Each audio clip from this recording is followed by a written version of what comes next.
Most of us are pretty well aware of the foods that are good for our bones. So we know that dairy products and whole grain cereals can be fortified in some of the most essential nutrients for bone health, calcium and vitamin D primarily. We also know that we should be eating our leafy green vegetables and fruits and maybe sardines here and there because they are good for our bones as well.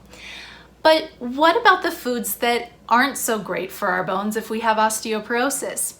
Well, there's a pretty solid list of foods that should be either entirely avoided or limited if you have osteoporosis.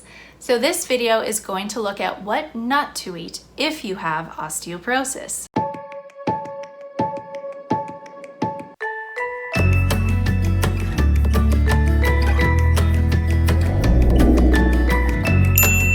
Let's talk about our bones for just a minute.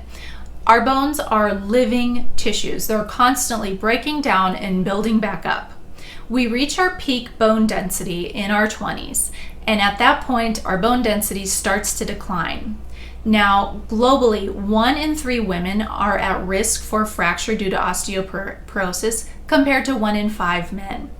In America, there's 10 million Americans estimated with osteoporosis, and 80% of them are women.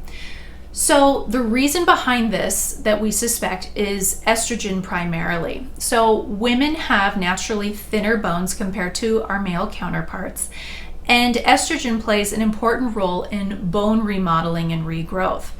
As those estrogen levels decline, we're at greater risk for osteoporosis. So this is why when women get near menopause, their doctors, ideally, start to talk to them about supplementing with calcium and vitamin D to try to keep their bones as strong as possible as they enter their postmenopause years. Okay, so let's start talking about foods that you should avoid or limit or be cautious of if you have osteoporosis or you're trying to prevent osteoporosis. So the first ones are going to surprise you, I think. Spinach, beet greens, and rhubarb. Those foods contain oxalates. Now, oxalates are substances naturally found in those items that bind to calcium in your gut. Oxalates pull calcium away from your body essentially and cause you to excrete the calcium in your stool.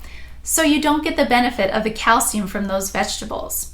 Furthermore, if you were to take your calcium supplement while eating your rhubarb or beet greens in a smoothie, it's probably going to pull the calcium away from that supplement, so you're not going to get the benefit of that. Red meats and processed meats should also be limited because too much protein can actually be harmful on your bones as well. So it's really a fine line in protein intake. You definitely want to have enough protein, but not too much. So red meat is definitely good in smaller quantities so that you can get enough iron. That's a natural source of iron for your diet. But lean a little more heavily on the lean meats such as chicken and fish. Legumes or beans are another example of a food group that has an abundance of vitamins and minerals. But because they contain phytic acid, you're not usually able to fully tap into those nutrients. So phytic acid is a storage molecule or a storage center that basically holds vitamins and nutrients away from the human digestive system because we can't, for the way we are, our guts cannot break down those molecules. So we're not getting the full vitamins and nutrients that we think we are when we're eating legumes. Now, they're not going to harm you by any means, and they're certainly important sources of fiber and protein, so definitely eat them.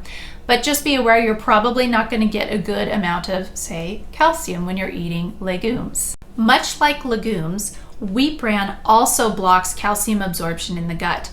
So a lot of people like to have their wheat bran cereal in the morning with their fortified calcium milk.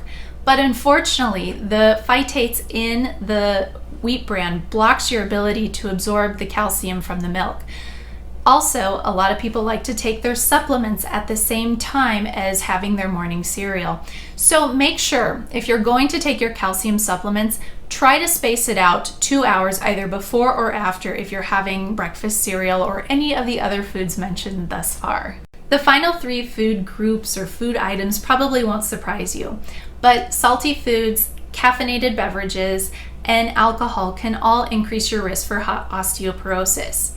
So in general, I know these are some of our favorite things, but it's really good to limit them as much as possible.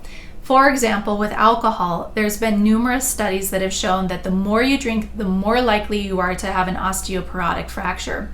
So try to cut your alcohol consumption down to at most 2 glasses per day. So if you have osteoporosis, certainly don't avoid rhubarb and beans and wheat bran, all of those things that we're told are really good for us, and they still are. Just be aware that you may not get your full intake of calcium that you think you are when you're looking at the label on foods. So finally, if you do have osteoporosis or you're in menopause, this is a really good time to make sure you're taking enough calcium and vitamin D primarily.